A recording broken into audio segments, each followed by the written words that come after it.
We'd like to welcome you today for our press conference.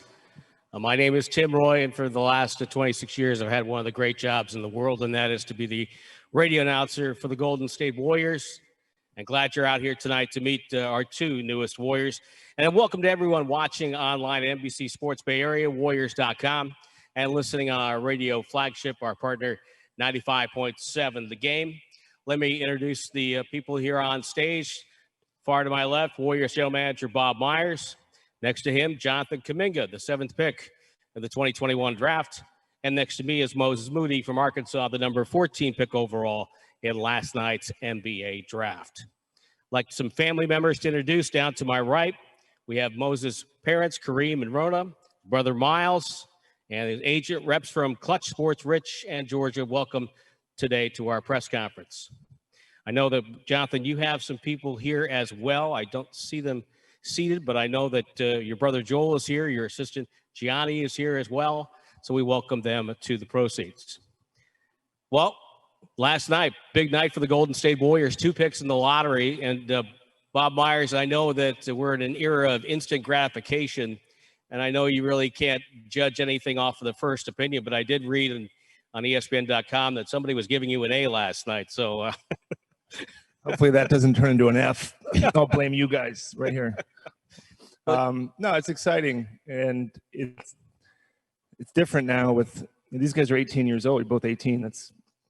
I can't believe how young you both are. It's a testament to your hard work, to your family, getting to know both of you over the last couple of weeks. It's not like we know each other that well, but I'm impressed by both of you, and thank you to the mom and dad and Joel, your brother. You all did a great job. I wish I could meet your mom and dad one day. But we're excited. And I talk about the character first because that's what's going to make that A grade stick or not. It's going to be what they do from here on out, not what they've done so far. So we're excited to kind of hand them off to our coaches. I can't make them better now, but they certainly can. And it should be fun. Summer League starting like in 15 minutes, so we got to get ready. And don't forget, free agency starts in a day or so too. Man, what a condensed schedule. Jonathan, I wanted to ask you, because you're at the start of a journey, but you just completed one to get to this point. What's that journey been like for you, and has this moment sunk into you yet? I would just say my journey been real good, you know. I've been through this process since I left home, and, you know, it's just a part of the journey, so I'm just working hard to get to where I want to go. And Moses, I guess the same kind of question for you, and you know, obviously it's a family thing. You bring along the family with you on this journey. What's it been like for you to have their support through all this? I mean, my family support's been everything. They've been with me since day one, and they've been with me through this process. And I do feel like oftentimes people are too focused on the goal when they kind of miss out on the journey. But this is a time that I really feel like we can take a step back and appreciate all that we've done and close this chapter, because we're heading on to a new one. Yeah, now the work begins. By the way, for those of the assembled press here, we have some people who have microphones. We have Cole over here, but Brett is in the back as well. Just raise your hand. They will come to you with a question. And Bob, I wanted to ask you, and again, just kind of give a rundown. What attracted you to these two talents?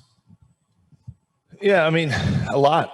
They're different players. I don't know if you guys played against each other ever, but different, and that's good for us. We want players to complement each other.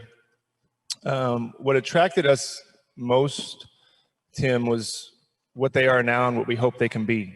The skill set, the physical makeup of both of them, the size, the length, the fact that we believe they're both going to work very hard. We think they fit our culture. And to be honest, wings are the hardest things to find in the NBA, whether in the draft or free agency. I mean, you watch the playoffs, it's become a position that has a high premium. And to get two guys like this that hopefully can play as long as kind of Steph and Clay did together would be a dream come true for us and them. So we'll see, Tim. I mean, I've been up here with guys, and it's been great. And sometimes it doesn't work, but I have high hopes. I don't want to have 2 lottery picks up here anymore. That means we didn't make the playoffs. That's not your guys' fault. That's our fault. But you're coming to a good place. And we're going to need you guys, not right away. If you can play right away, great. but at some point you'll be the veteran. So we're excited to watch them grow, Tim, and if they can help us now, that's great. But I think they have practice tomorrow, so we'll see how conditioned they are, ready to go. Well, when we're done here, I'm going to go outside to Thrive City and we'll meet some of the fans and have them talk to our draft picks as well. And last night we were outside Thrive City at the draft, met some great people from Oracle, including Christina. Also want to thank Toby, Ariel, Lisa, Robert, who are here today. Thank you for your support and thank you for being a longtime partner with the Golden State Warriors. We appreciate having you here. And it's great to see you guys out there last night and having some fun at the draft party. So let's talk a little bit, Moses. I have to ask this question because I was here when he was coaching here. There is a passion about Eric Musselman coaching at Arkansas, and he had that same passion here. What was that like for you? I mean, it's a lot of fun playing with a coach that's that invested in the game. You can feel that passion, and the team kind of feeds off of it. And, you know, with energy like that, it gets contagious, and we all have that same drive throughout the game. Did he ever tell you specifically some things to work on to take your game to the next level? Yeah, before the season, some things that he really wanted me to focus on is making the open shots. Well, we'll worry about the contested shots and all those later, but he wanted to just focus on making the open shots and also rebounding. That's something I put a lot of effort and attention on early in the season. That's because that's what he said he really wanted me to focus on to elevate my game. We have a question down here. Please name and affiliation if you would, and then fire away. Hi, guys. Janie McCauley from the Associated Press. Thanks for doing this, and congratulations. Jonathan, how much was the time with the Ignite, how much was the development process something that you thrived on, not only on the court to prepare, but off the court, some of the things that you got out of that? And Moses, to follow up on Tim's question, for you, just how did Eric Musselman prepare you, or since you've been drafted, even talking to him about what it's like with Golden State? Basically, just going to the G League, you know.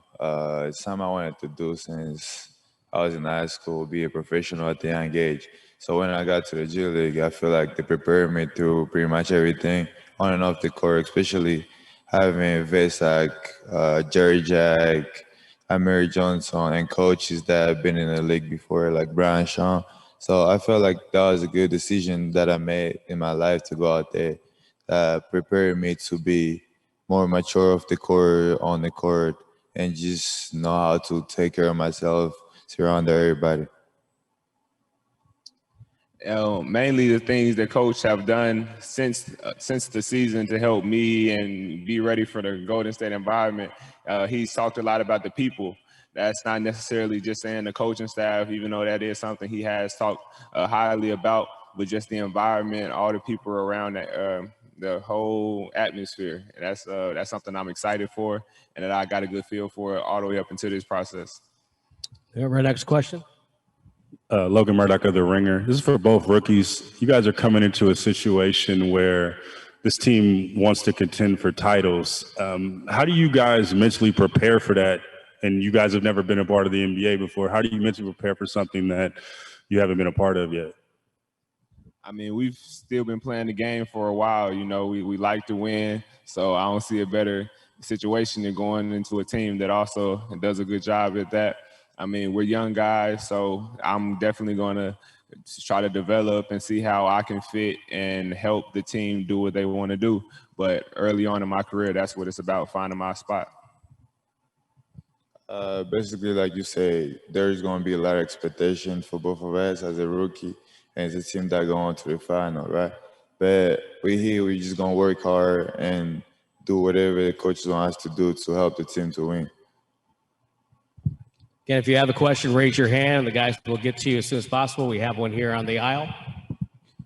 For Jonathan, again, congratulations. Thanks for doing this. What does it mean to you to be one of just a handful of Congo-born players to make it to the NBA?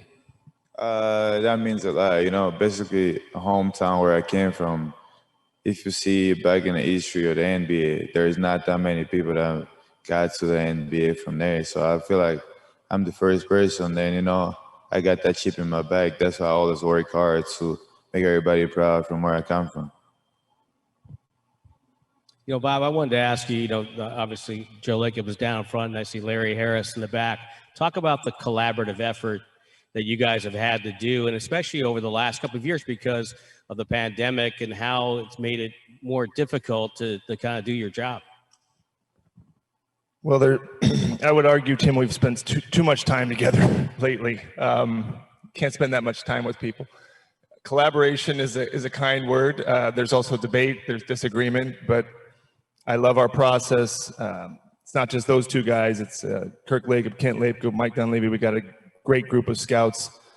We involved Kenny Atkinson in this process. I don't know if he's here, but he felt like he was part of the front office.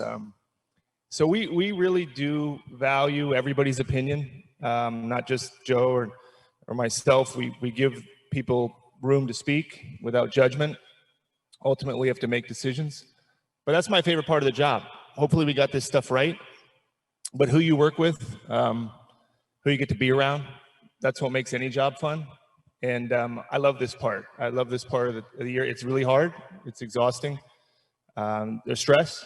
You know, half the people say you did a good job. Half people say you didn't.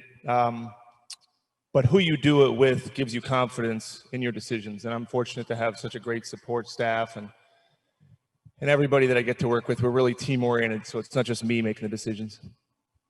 Another question? Marcus Thompson with The Athletic. Moses, Bobby Portis just won a title. Joe Johnson still cooking in Big Three. You get drafted number 7. What's going on with the Little Rock hoop scene, and what built you? I think, we're getting a little bit of recognition for what's there. I mean, there's a lot of good players there, and it's a hard journey. Just given, like, I've been in LA training and doing some of the best training I've done in my life, but I'm in the gym with guys that's 3rd, 4th grade, so that they're getting that work since that. But we're in Arkansas side, so it's kind of a disadvantage and makes you have to work that much harder. But we got here. The guys that have done great things, they give back to the city and show a lot of love. That's definitely something I admire about Joe Johnson, because coming up, he was in the league, but still playing in local leagues and putting on tournaments. So that's something I really do admire about him. A question? Yeah, Anthony Slater with The Athletic. Do either of you have any connections with current players on the Warriors? Moses, I know you've talked a little bit with Draymond, but and have you had any conversations with them the last 24 hours or so? Yeah, Draymond texted me yesterday right after, just saying, welcome to the family, casual things. I talked to Steph and Clay. They were both at one of my workouts. So I talked to them a little bit afterwards. Jonathan, Pascal. I wanted to ask you a question. Sorry, Moses, about playing the G League Ignite, because you had a chance to play with a former Warrior, Jarrett Jack, who was here right at the beginning of our great run, and you played for Brian Shaw, who's from Oakland, and also a former Warrior, albeit a short time. Was there anything in specific that you learned from them, or they were talking to you about to try to make you a better player? I'll go with Jarrett Jack first. Just being around Jarrett Jack means a lot, because, he used to push me pretty much every day. He used to be there talking to me every time, especially even in the game. You can't hear him on the bench screaming, yeah, JK, like, you're doing good. Like, he was helping me with my pace of my game, coming out of high school to the G League, different paces. So he was really like a mentor to me, especially Brian Shaw in practice, always pushing me, helping me pretty much on every little thing that I needed to become more successful and the best I can be. And did Jarrett Jack ever show you his shoe collection?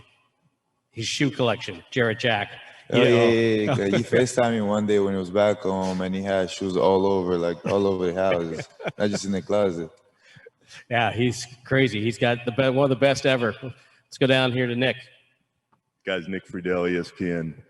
For each of you, what do you feel like your skill for the NBA ready is most right now? I'll say, I'm still 18 years old, but I'm just here. I'm going to work hard, and, we're going to see where the future holds for us. But I feel like we're both ready to go out there and compete as hard as we can. Yeah, I'll probably say my most transferable skill is shooting. 'Cause that's what I do, and I feel like that's what I invest a lot of time in. So I feel like that's a skill that can really translate. Other than that, I do feel like I'm adaptable and I can make it work depending on the situation and really figure it out. So those are two skills that I think will help me and carry me along into this journey. Next up. Last night, Bob said that Draymond pushed to get both of y'all in the building. How does that feel to have that endorsement? And do y'all feel like kind of pressure that Draymond is like, y'all want them? Is there pressure to perform when he pushes for y'all? Yeah, it's definitely a good feeling, especially with Draymond. We all know he's not going to hide any emotions. He's going to keep it real at all times. And someone that genuinely feels that way about us, that knows so much about the game, and a guy that's done as much as he's done to really believe in us, that's definitely extra pride and motivation to succeed. In the back. RC Davis, Warriors Radio, Warriors Sound. This question is for both of you. Who would you guys say you grew up trying to emulate your game after? Just a couple of guys. Just me growing up back home in Africa, you know. We didn't get a chance to watch so many people like that, so growing up, there was Kobe, still a legend. That's the only guy who was real, like, legendary and well-known pretty much over. And I think that's the only guy I really used to watch and trying to imitate my game to him. It was a lot of different guys that I like to take different bits and pieces from. I did like Kobe. I liked Kevin Durant, Steph Curry, just different things from different guys. Devin Booker is a guy that I really like. C.J. McCollum, DeMar DeRozan in the mid-range. Good guys to like. But Jonathan, you had an encounter with Bismack Biyombo that kind of put you on a path. Could you talk a little bit about that?